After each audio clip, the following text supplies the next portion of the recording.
저는 오늘 로마서 두 번째 강의 말씀을 하는데요. 여러분 새해가 이미 시작한 지 꽤 됐죠. 오늘이 1월 26일 벌써 한 달이 다 지나갔는데 어쩌면 너무 바빠가지고 2025년 하고 싶은 거 버킷리스트 만드신 적 있나요? 계획 세우셨나요? 예, 연휴가 길다고 하니까 놀지만 마시고 나는 올해 뭘 하고 싶은가 한번 생각해 보시면 좋겠어요. 제가 같이 교제한 우리 자녀가 있는데 그 친구가 너는 올해 뭐 하고 싶으니? 이랬더니 아주 좋은 계획을 저한테 얘기했는데 목사님 저는 올해 책 100권을 읽겠습니다. 이렇게 우리 중에 있는데 저는 대단하다고 생각했어요. 우리가 한 1년 동안 책 100권을 읽을 수 있다면 이야 대단한 사람이 될 수 있겠다. 어떤 목표를 세우느냐가 굉장히 중요한데요. 저는 우리 교회가 올해 부흥하는 교회가 되면 좋겠습니다. 금방 의자가 모자라지기를 원합니다. 다음 세대도 우리 전사님들이 이제 파트를 맡았기 때문에 다음 세대도 부흥되고 활성화되기를 원합니다. 그리고 또 이제 우리가 방송도 그렇고 또 이제 우리 악기도 지금 뭐 몇 가지 없잖아요. 근데 이제 뭐 드럼도 들어오고 일렉 기타, 베이스 기타 이렇게 들어와서 풍성하게 예배했으면 좋겠어요. 좋죠? 저는 그런 기대와 소망이 있습니다. 근데 오늘 말씀을 보니까 바울에게 강력한 소원이 느껴져요. 어떤 소원으로 오늘 로마에 있는 교회에게 편지하고 있는지 그 이야기를 같이 한번 나눠보고자 하는데요. 한번 이렇게 질문해 보고 싶습니다. 같이 한번 읽어주실까요? 시작. 네, 저는 오늘 바울을 통해서 목회자인 제가 먼저 은혜를 받기 원해요. 그리고 여러분들이 어떤 목사와 함께 어떤 목회자와 함께 신앙생활하는 것이 좋은지 그런 얘기도 좀 같이 해보고 싶어요. 왜냐하면 오늘 말씀을 읽으면 바울의 목회자로서의 강력한 소원이 느껴지거든요. 어떤 소원이 있었냐? 세 가지로 같이 나눠보도록 하겠습니다. 첫 번째, 바울에게는 이런 강력한 소원이 있었습니다. 같이 읽어줄게요. 시작. 성도에게 감사하며 그들을 위해 기도하는 것입니다. 바울에게는요, 성도들에게 감사한 마음이 가득 녹아있어요. 고맙다. 감사하다. 그리고 너희를 위해서 기도한다. 그 얘기에 써 있는데요. 한번 8절과 9절 말씀, 아까 희찬이가 잘 읽었는데 다시 한번 읽어보도록 해볼게요. 시작. 먼저 내가 예수 그리스도로 말미암아 너희 모든 사람에 관하여 내 하나님께 감사하면 너희 믿음이 온 세상에 전파됨이로다. 내가 그의 아들의 복음 안에서 내 심령으로 섬기는 하나님이 나의 증인이 되시거니와 항상 내 기도에 쉬지 않고 너희를 말하며. 바울은요 한 번도 로마 사람들 교인들을 만난 적이 없어요. 그러니까 사실은 얼굴 보고 이런 사이가 아니라는 거죠. 교회를 자기가 세운 것도 아닌데 오늘 감사하다고 얘기하고 있습니다. 왜 그랬을까? 로마에 지금 복음을 증거하지도 않았는데 너희들이 벌써 이렇게 교회가 되었다. 로마의 복음이 전파된 것만으로도 바울의 가슴 속에 감사함이 있어요. 왜냐하면 바울은 이방인들에게 복음을 증거하는 사명을 맡은 사람이었기 때문에 그런 거예요. 그러니까 로마 땅이 당시 세계 중심입니다. 거기에 복음이 증거된 걸로 인해서 너무 기뻐하는 것이죠. 저는 이 마음을 약간 간접적으로 느낄 수 있는 게 뭐냐면 제가 이제 아이들 데리고 선교지를 많이 갔었는데요. 제가 갔다 온 나라를 한번 적어봤더니 필리핀에 한 3번 갔고 베트남에도 한 3번 간 것 같아요. 태국에 갔었고 말레이시아에 갔었고 캄보디아, 중국 그리고 레바논도 갔다 왔거든요. 근데 제가 교회를 세운 것도 아니고 그 사람들하고 제가 교제했던 것도 아니잖아요. 그런데 그 나라에 가서 예배를 드릴 때 많은 핍박 속에서 특별히 태국 같은 데는 불교 나라잖아요. 불교인 나라에서 예수님을 믿겠다고 신앙을 고백하고 세례를 받고 이런 걸 보면은 감동이 많이 됐어요. 특별히 레바논에서는 그러더라고요. 선교사님이 그러더라고요. 이 아이들을 세례를 받는 것, 침례를 받는 것은 어쩌면 굉장히 어려운 결정을 한 거라는 거예요. 레바논이라는 중동의 국가에서 예수님을 믿겠다고 커밍아웃 한 거잖아요. 그럴 때에는 많은 것을 희생하고 자기가 예수님께 자신의 인생을 드렸다 할 때 저는 너무 고맙더라고요. 이 사람들이 예수를 믿는 거가 너무 감사하다. 이런 생각이 들었는데 아마 바울에게도 그런 마음이 있었던 것 같아요. 그러니까 성도들을 볼 때 목회자인 저는 감동받을 때가 참 많아요. 성도들의 믿음이 눈물겹잖아요. 일주일 내내 죽어라고 열심히 일하고 주일에는 막 좀 쉬고 싶은데 아침에 10시 예배에 이렇게 나와가지고 얼마나 대단한지 눈물겨운지 몰라요. 근데 이제 제가 상담을 공부하면서 코칭을 공부하다가 지난번에 한번 얘기한 적이 있지만 그 학교 선생님이 너무 감동적이었어요. 자기는 학교에서 아이들을 중학교 선생님 가르치고 있는데 아이들이 얼마나 짓궂고 얼마나 자기 마음을 힘들게 하는지 그만두고 싶은 생각이 너무 많은 거예요. 그런데 나는 크리스찬 선생님으로서 이 아이들을 내가 붙잡아주지 않으면 안 될 것 같은 그 마음 때문에 정말 눈물겹게 어떤 선생님 자기 동료 선생님은 이렇게 하다가 정신과에 가고 지금 학교를 그만두네 마네 이런 약간 공황까지 이렇게 가는 이런 일이 발생할 정도로 현장은 너무나 어렵다는 거예요. 그런데 성도가 우리가 여러분들이 세상의 한복판에서 그 치열하고 치밀하고 그 냉정한 거기에서 믿음을 지키고 이 자리에 계시다는 게 저는 너무 고맙고 아름답다고 생각합니다. 우리 옆에 계신 서로에게 한번 얼굴 봐주세요. 네, 대단하십니다. 이렇게 한번 인사. 대단하신 거예요. 너무 고마운 일입니다. 네. 특별히 저는 더 블레싱 처치 담임 목사로서 이제 개척한 지 1년 됐거든요. 1년 돼서 우리가 주일날 52번 만났는데 이렇게 이 교회에 여러분들이 와주신 거 너무 감사해요. 왜냐면 누가 요즘에 개척교회 오겠어요. 그죠? 정신이 이상한 거죠. 네, 제 정신이 아닌 거죠. 개척교회 와서 어떻게 고생하려고요. 그런데 하나님의 은혜로 여러분들이 이 자리에 저와 함께 예배한다는 이만으로도 저는 바울과 같은 감사의 마음을 느끼고 있어요. 뭐 개척을 해도 요즘에는 삐까 번쩍하게 개척하면 좋잖아요. 뭐 아주 대단히 괜찮게. 또 학벌도 좋고 뭐 인기도 원래 많았고 이런 분들 개척하면 금방 부흥하니까 따라가기 쉽지만 저랑 같이 개척했다는 거는 여러분들 그런 거 보고 온 건 아니다. 맞죠? 그러니까 하나님만 바라보고 온 거 맞잖아요. 저는 그게 너무 감사해요. 그래서 사도 바울의 감사가 저의 감사인 것 같아요. 사도 바울이 오늘 로마의 교인들을 향해서 자기 기도한다 그랬어요. 나는 계속 기도하는데 하나님이 내 증인이라 그랬어요. 하나님 아시죠? 제가 로마 교회의 사람들을 위해서 계속 기도하는 거예요. 네, 목회자의 책임이 뭘까요? 성도를 위해서 기도하는 것입니다. 전 여러분을 위해서 기도하는 게 행복하다고 생각해요. 아멘? 네, 맞아요. 목회자는요, 아프고 힘들고 어렵고 여러분이 뭔가 기도 제목이 있을 때 그때 필요한 거예요. 네, 그래서 요람부터 무덤까지. 결혼할 때부터 아이를 낳고 출산을 하고, 아이를 낳고 아이를 키우고 아이가 학교 들어가고 대학에 가고 직장에 가고 군대에 가고 장례까지. 여러분 목회자는요 거기까지 여러분과 함께 계속 같이 가기 때문에 기도할 수밖에 없는 사람이에요. 그래서 여러분 제가 여러분에게 기도 제목이 요즘에 뭡니까? 라고 물어봤을 때 저는 기도 제목이 없는데 이러면 안 되는 거예요. 어떻게 되냐? 저는 이런 기도 제목이 있어요. 기도해 주세요. 네, 아마 어쩌면 그분은 기도 제목이 없는 것이 아니라 기도의 세계가 뭔지 아직 잘 모르기 때문에 그렇게 얘기하시는 걸 수도 있겠다는 생각이 많이 들어요. 제가 며칠 전에 제 제자 중에서 어떤 건물을 이렇게 소유하게 된 자기 그 상가를 자기가 이제 샀어요. 사가지고 이제 목사님 여기가 좋은 임차인에게 나갈 수 있도록 기도해 주세요 하고 부른 자매가 있었거든요. 근데 제가 마음속에 그러면 거기 갈 때 어떻게 해야 되지? 나는 갈 때 뭐 화분을 하나 사들고 가야 되나? 아니면 뭐 액자라도 하나 사들고 가야 되나? 이런 생각을 하고 있었거든요. 근데 하나님께서 저에게 뭐라고 하셨냐면 야, 주목사야, 너가 거기에 가는 이유는 그 사람을 위해서 말씀을 전하고 기도하기 위해서지 화분 주러 가는 거 아니야. 이렇게 말씀을 주셔서 제가 시편 말씀을 딱 붙잡고 그 자리에 같이 갔어요.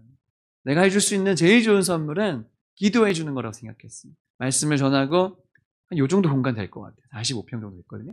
거기에서 같이 기도하는데 좀 공기가 차가웠거든요. 막 이렇게 좀 춥기도 하고. 그런데 같이 기도하자 이렇게 하고 제가 손을 들고 기도하는데 손을 들고 막 뜨겁게 기도하니까 있잖아요. 한 2분, 3분 기도한 것 같아요. 기도하고 났을 때 그 이후는요. 이전하고는 완전히 다른 공기가 느껴지더라고요. 하나님께서 이 자리 가운데 은혜를 주고 계시는구나. 이 사람을 축복해 주고 계시는구나. 이거를 많이 느낄 수가 있었어요. 전 한 명의 목사로서 그렇게 기도해 줄 수 있다는 것이 얼마나 감사한지 모른다는 생각을 했습니다. 때로는 의사들이 불쌍하다는 생각이 많이 했어요. 뭐냐면 늘 이비인후과 선생님들은 늘 뭘 볼까요? 남의 코, 입, 귀 맨날 보잖아요. 뭐 좋을까? 그잖아요? 근데 의사 선생님들한테 제가 많이 물어봤거든요. 어떻게 하루 종일 앉아서 그렇게 많은 사람들을 진료하시고 얼마나 피곤하고 힘드세요? 이렇게 얘기를 해보면요. 거의 대부분의 선생님들은요. 그렇게 생각하지 않더라고요. 내가 이 사람에게 도움을 주고 이 사람을 고칠 수 있는 것이 얼마나 좋은지라는 생각을 갖더라고요. 그래서 의사 선생님들 중에 우리 병원에 사람 너무 많이 와서 너무 힘들어요. 이런 사람 별로 못 봤어요. 잘 되면 좋은 거라고 생각하는 거예요. 또 오세요라고 말하기는 좀 그렇지만 아프면 안 되니까. 하지만 의사 선생님들은 그런 소명감 때문에 그렇더라고요. 목회자로서 저도요. 여러분이 기도 제목을 알려달라 주시고 같이 기도해 주세요 하면요. 저는 그게 행복한 거예요. 네, 로마를 교회를 위해서 사도 바울도 지금 나는 기도하고 있어요. 그랬다는 것이죠. 예수님도 이렇게 말씀하셨습니다. 마태복음 말씀 같이 읽어볼게요. 11장 28절 말씀입니다. 시작. 수고하고 무거운 짐진 자들아 다 내게로 오라. 내가 너희를 쉬게 하리라. 아멘. 주님이 여러분의 인생의 짐을 져주신다는 것이죠. 네, 좋은 목회자는 누구냐? 성도들에게 감사하고 그를 위해서 기도하는 것. 저는 그런 목회자가 되기 원하고 여러분들 그런 목회자와 함께 신앙생활 하시고 싶죠? 네, 그런 교회가 되면 좋겠습니다. 두 번째, 참된 목회자에게 있어야 되는 강력한 소원은 무엇입니까? 두 번째는 성도를 사랑하는 것입니다. 어쩌면 그를 위해 기도하는 것, 생각하는 것, 다 사랑하는 것인데 좀 더 구체적으로 성도를 사랑하는 것은 무엇일까? 얘기해 보고 싶어요. 사람이 사람을 만날 때는 목적이 있죠. 가끔 전화가 와요. 020, 070 뭐 이런 막 전화가 와요. 받아보면 모르는 사람이에요. 그러면 고객님 안녕하십니까? 저는 여러분 CJ 뭐 이러면서 막 이렇게 누굽니다 이러면서 뭘 하냐면 고객님이 가지고 계신 보험이 요거는 좀 약하기 때문에 더 들어야 된다는 거예요. 그럼 여러분은 어떻게 주로 하죠? 죄송합니다. 저도 그러는데 그렇게 만나는 사람은 보험을 팔기 위해서 만나는 거예요. 그렇죠?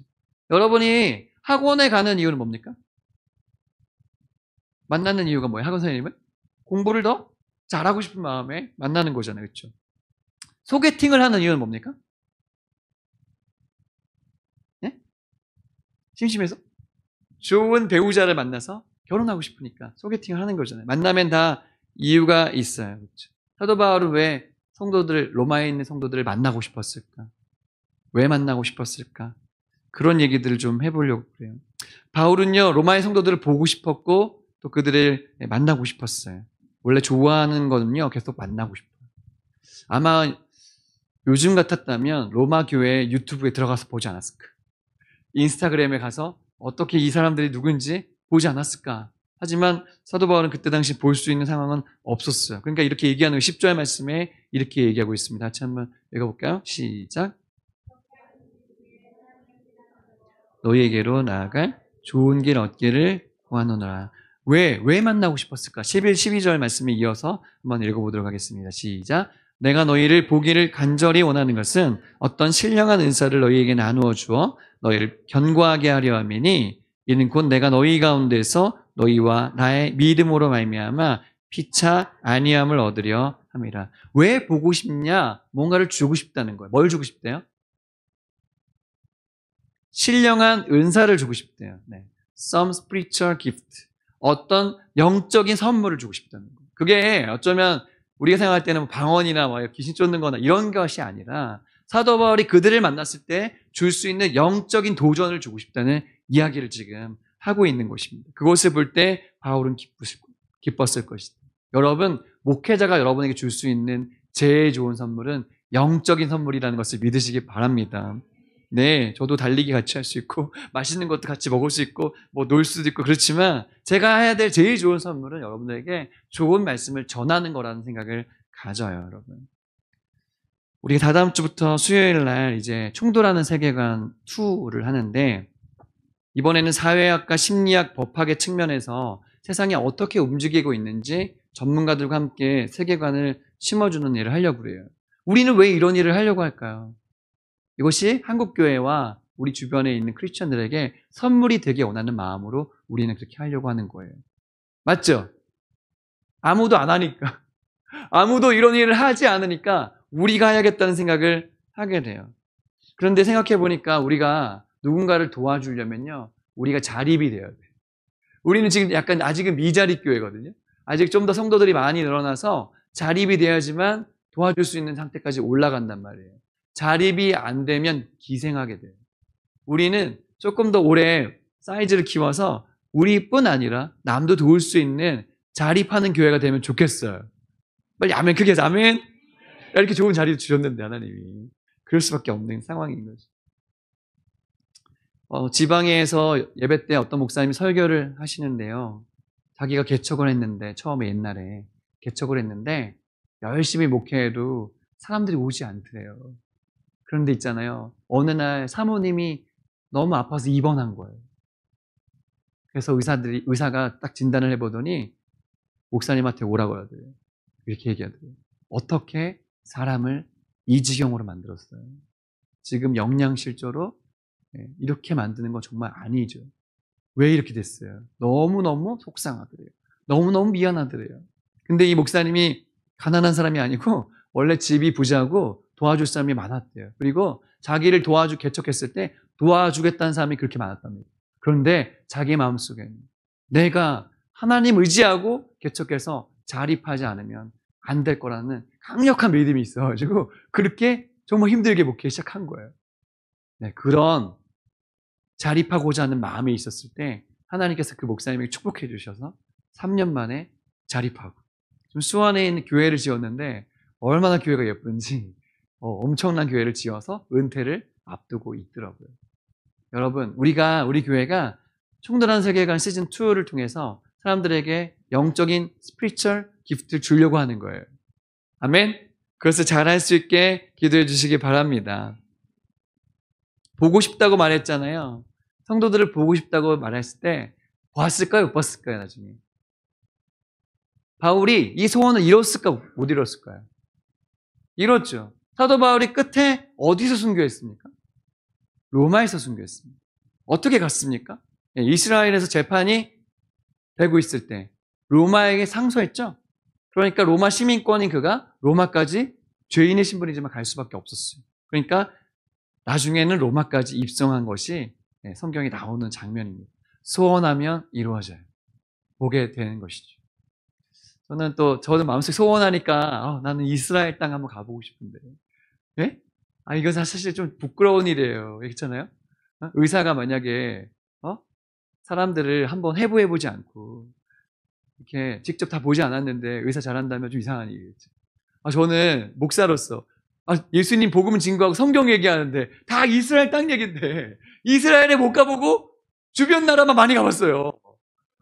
가봐야 되는데 제가 이제 성지순례 갔다가 개척하려고 했는데 1년 전에 전쟁 나가지고 못 갔잖아요.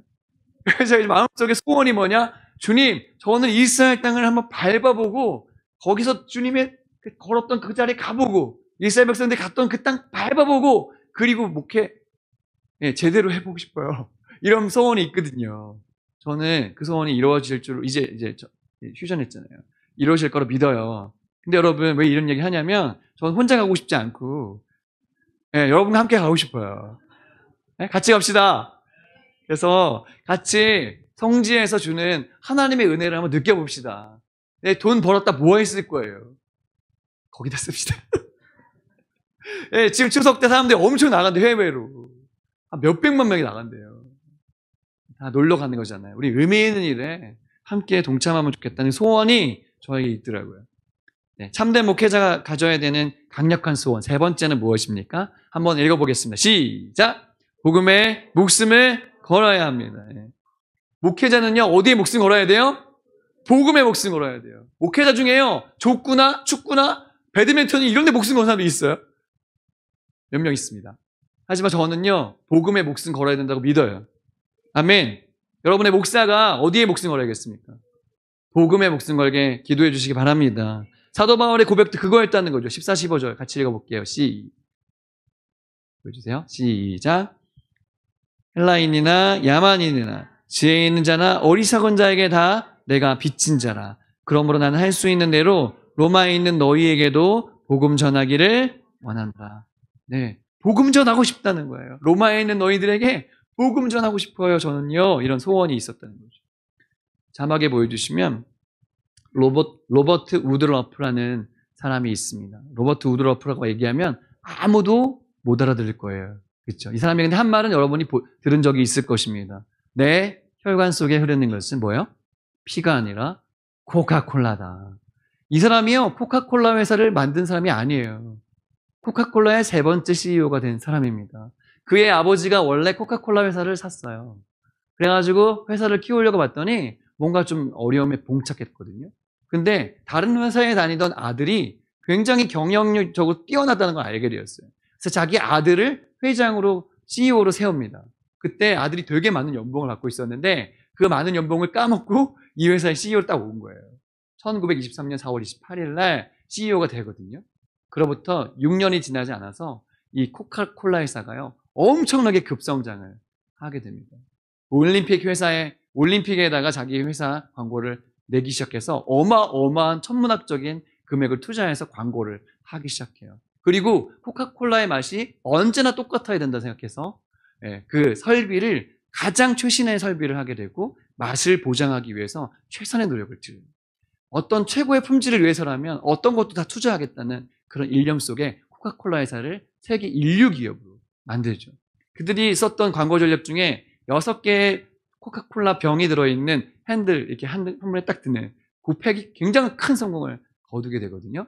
여러분 보세요. 근데요, 요즘에 건강 유튜버들이 나와서 하나같이 다 하는 말이 뭔지 아세요? 여러분, 이 세상에서 먹으면 진짜 안 되는 게 몇 가지가 있는데 그 중에 하나는 오렌지 주스 같은 그 착즙 음료 이런 겁니다. 그리고 또 하나는 뭐냐면 진짜 먹으면 안 되는 게 뭐예요? 탄산음료 진짜 먹으면 다 독입니다. 절대 먹지 마세요. 아무리 얘기해도요, 코카콜라가 팔릴까요? 안 팔릴까요? 잘 팔릴까요? 안 팔릴까요? 잘 팔려요. 잘 팔려요. 잘 팔려요. 무려 작년에 한 분기에 썼던 그 마케팅 비용이 775억 원이나 썼다는 거예요. 왜 이렇게 그래서 있잖아요. 공산주의 국가 저 시골 한복판에도 코카콜라가 있는 거예요. 그 사람 한 명의 열정, 그 사람 한 명의 그 긍지가 세계 곳곳에 코카콜라를 다 수출하게 만들었다는 것이죠. 대단한 기업이 된 것이죠. 그 설탕물 팔아가지고 엄청난 갑부가 된 것입니다. 근데 이 회사가 이미 다 유명해졌는데도 왜 계속 천문학적인 돈을 들여서 광고를 할까? 왜냐하면 지금도 계속해서 새로운 아이들이 태어나고 있기 때문이라는 거예요. 대단한 열정이죠. 바울의 삶을 이끌었던 그 정체성은 무엇일까? 바울의 삶 속에 끓고 있었던 그 마음속에 끓고 있는 비전은 무엇이었을까? 네, 그것은 복음에 대한 빚진 자의 마음이었어요. 나는 복음을 증거하는 사람이 되어야겠다. 이 복음을 전하지 않으면 나는 빚진 자의 삶을 살고 있다는 정체성이었어요, 여러분. 빚진 삶을 살아보셨나요? 빚져보셨어요? 빚지면요, 비참합니다. 빚지면요, 계속 전화가 옵니다. 빚지면요, 힘들어요.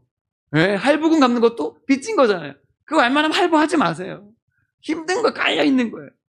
그래서 이제 여러분, 정상적인 상황이 아닌 막 돈이 없는 사람도 어떻게 하면 급전이 필요하면 제2금융권 막 사채 막 쓰잖아요. 그럴 때 큰일 나는 거예요, 여러분. 사채 쓰다가. 그러면 갑자기 어떤 깡패 같은 사람이 와서 어떻게 하죠?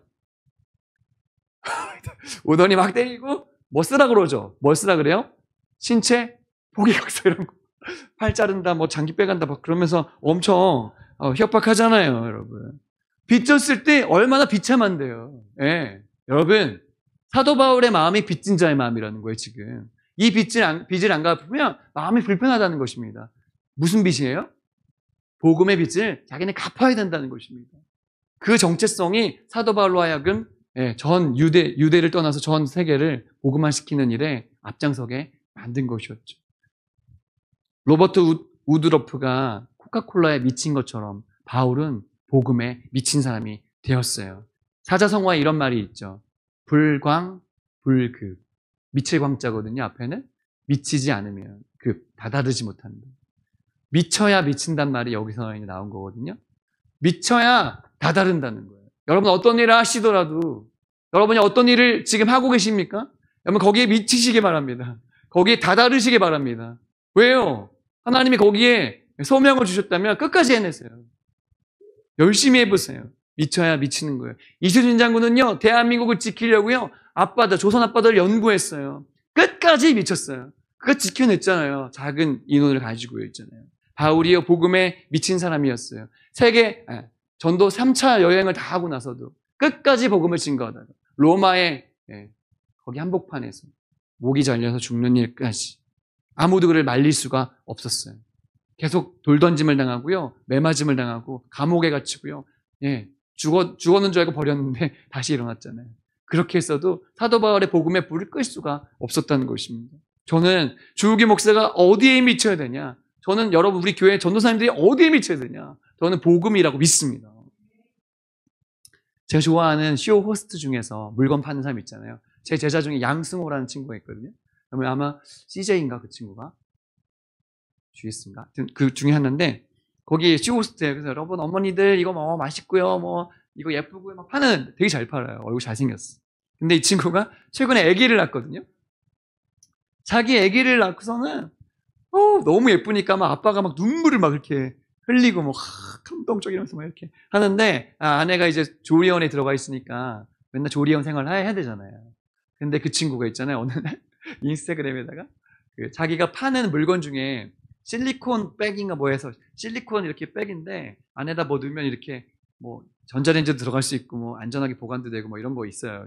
여러분 조리원 생활하시는 분들, 병원 생활하시는 분들, 네 이거 필요하시죠? 제가 한번 해보겠습니다. 하면서 막 토마토 씻어서 막 하고 자기 인스타그램 올린 거예요. 제가 보면서 야 얘는 진짜 대단하네. 미쳤다 진짜. 얘는 쇼핑 그 호스트 거의 전문가구나 진짜. 네, 난 얘는 뭐든지 잘 팔 것 같아. 그런 생각을 했거든요. 너무나 그 열정이 좋았어요. 내가 너 진짜 프로다 이렇게 얘기했거든요.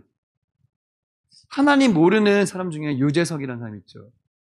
이 사람이 뭐 그렇게 잘생긴 것도 아니잖아요. 그런데 탑 클래스의 연예인이잖아요. 왜 그럴까? 자기 관리가 너무 철저하다는 거예요. 자기는요 술 한 잔도 안 마신다는 거예요. 술을 안 마시는 이유가 뭘까요? 술이 안 받아서기도 하지만 자기를 관리하기 위해서라는 것입니다. 방송 전에는 더더구나 그렇게 한다는 거예요. 여러분 예수 안 믿는 사람도 술 때문에 인생 망치는 사람 많이 보니까 안 하겠다는 거예요. 자기의 인생에 미친다는 것을 알고 있다는 것입니다. 사도 바울은요 복음에 미쳤어요. 그리고 심지어 어떻게 얘기했냐면 나는 복음을 부끄러워하지 않는다고 얘기했어요. 16절 말씀 같이 읽어보겠습니다. 시작. 내가 복음을 부끄러워하지 아니하노니 이 복음은 모든 믿는 자에게 구원을 주시는 하나님의 능력이 됨이라. 먼저는 유대인에게요 그리고 헬라인에게로다. 네, 우리를 죄에서 구원해서 하나님 자녀 만들어서 영원한 천국에 입성할 수 있게 도와주는 이게 복음인데 여러분 이게 부끄러운 걸까요? 이건 자랑해야 되는 것이죠. 어떤 사람이 만약 암에서 해방되는 약을 발견했다면 그 사람이 그거 자랑하지 않겠어요? 어떤 사람 맨발 걷기 해가지고 뭐 자기는 나았다고 막 이런 사람 간증하잖아요. 그 사람 유튜브에도 올려가지고 자랑하잖아요. 난 이렇게 살아났다고요. 우리가 예수님 믿고요. 예수님 구원받았어. 은혜 받고 천국 갈 수 있게 돼. 이게 복음인데 이거 부끄러운 게 아니죠. 그런데 요즘에 많은 크리스찬들이 복음을 전하는 게 부끄러워요. 내가 예수님 믿는다고 얘기하는 게 부끄러워요. 그런 세상을 지금 우리가 살고 있다 이것입니다. 하지만 사도 바울은 그렇게 하지 않았다는 거죠. 우리도 여러분 복음을 부끄러워하지 맙시다. 미국에서 공부 열심히 하다가 상류층 사람들과 같이 이제 살다가 한국에 돌아온 한 자매님을 제가 미용실에서 만나가지고 지금까지 교제를 하고 있는데 그분이 이제 좀 방황하길래 제가 지구촌 교회로 영어 예배로 딱 인도해가지고 지금 리더, 싱어, 워십 리더거든요. 근데 그 자매가 되게 아주 영어도 잘하고 공부도 많이 해갖고 호텔에서 근무해가지고 연봉도 굉장히 높은 사람이었어요. 근데 다 내려놓고 이제 좋은 신앙을 갖고 싶어서 한국에 들어왔는데 이렇게 이제 교회를 다니게 되면서 얘기하는데 자기가 놀던 애들이 다 미국에 아주 그냥 또 싱가포르나 이런데 아주 거의 탑 클래스의 아이들이 친구라는 거예요. 그런데 자기가 인스타그램에 이제부터 막 교회 간 거, 막 예배 드리고 있는 거 이런 거 막 사진 올리니까 그 친구들이 이상한 거 너무 얘가 왜 저러지? 우리랑 같이 놀던 애가 왜 이렇게 좀 이상해졌네? 이러고서는 연락을 안 하고 부끄러운 거야. 이제 얘 뭐야, 얘 이상해졌어 이렇게 된 겁니다. 그런데 있잖아요. 자기랑 되게 가까운 할리우드 배우인 친구가 있는데 그 친구가 어느 날 전화를 한 거예요. 데비, 나는 너의 인스타그램을 보면서 되게 이상하다고 많이 생각을 했는데 있잖아. 나 있잖아. 근데 마음이 이상해. 왜 그러냐? 그 친구가 LA에 살고 있는 친구인데 LA에 최근에 산불이 나서 집이 다 탔잖아요. 자기가 그 좋은 집 중에 하나를 갖고 있던 사람인데 싹 타버리고 너무 절망에 빠진 그 친구가 데뷔의 그 이상한 진 친구의 그 글을 보고 삶을 보면서 마음속에 음성을 들은 거예요. 나도 한번 교회에 나가볼까? 나도 얘가 믿는 하나님 어떤지 한번 알아볼까? 그리고 나서 자기 스스로 교회에 나간 거예요. 그리고 나서 전화한 거예요. 나 있잖아. 오늘 교회 처음 나갔는데 이상해. 계속 눈물이 나와. 눈물이 나온다는 거예요. 자기는 한 번도 그런 삶을 경험해 본 적이 없는데 삶이 바뀌고 있다는 것이죠. 여러분, 복음은 부끄러운 것이 아닙니다. 복음은 능력이고 생명인 줄 믿으시기 바랍니다. 오늘 여러분 이제 명절이잖아요. 가족들 만나고 그럴 때 아직 예수님 모르는 분이 있다면 예수님을 전하시는 기회가 되시면 좋겠어요. 아멘. 저희 아버지가 삼남 일녀에서 삼남 막내 남자였거든요. 저희 아버지가. 저희 큰아버지가 예수님 믿었기 때문에 늘 저희는 명절에 가면은 큰아버지가 예배를 인도했어요. 그런데 우리 둘째 집은요, 그러니까 저희 하나 위죠, 아버지보다 하나 위, 둘째 큰아버지 집은요, 불교나 천주교 이렇게 약간 예수님 안 믿는 집이었어요. 딸만 넷인데. 근데 그 집은 있잖아요. 어떻게 해요? 첫째랑 셋째가 예배를 드리니까 예배 드릴 수밖에 없잖아요. 계속 그렇게 예배를 드리는 데 있잖아요. 어느 날 둘째 큰아버지가 자기 발로 성경책을 들고 교회를 나가기 시작했어요. 그리고 돌아가시기 직전까지 예수님 믿고 돌아가셨어요. 그리고 아버지 돌아가셨는데 있잖아요. 그 자녀들이 그거 보고요. 자기도 교회 나가는 거예요. 여러분, 별거 아닌 게 아니에요. 여러분이 함께 기도해 주시고 함께 예배 드려 주시고 하면요. 어느 날 주 예수를 믿으라. 그리하면 너와 내 집이 구원을 받으리라. 복음의 능력이 여러분 전달될 줄로 믿습니다. 여러분, 가장 좋은 선물이 무엇입니까? 이 복음의 선물인 줄 믿습니다. 오늘 목회자는 어떤 목회자가 되어야 될까? 성도에게 감사하고 기도하는 목회자가 되어야 된다. 또한 성도를 사랑하는 목회자가 되어야 된다. 여러분, 저를 위해서 기도해 주실 때 우리 더 블레싱 처치 여러분을 위해서 감사하고 기도하고 또 끝까지 사랑하는 목회자가 될 수 있도록 기도해 주세요. 그리고요, 제가 복음을 위해서 살도록 기도해 주세요. 그리고 여러분도요. 내게 주신 하나님의 복음이 있잖아요. 부끄럽지 않고 빚진 자의 마음으로 이 복음을 전하는 우리의 일생이 되게 해달라고 여러분 오늘 소원하시는 거룩한 시간 되시기를 예수님의 이름으로 축복합니다.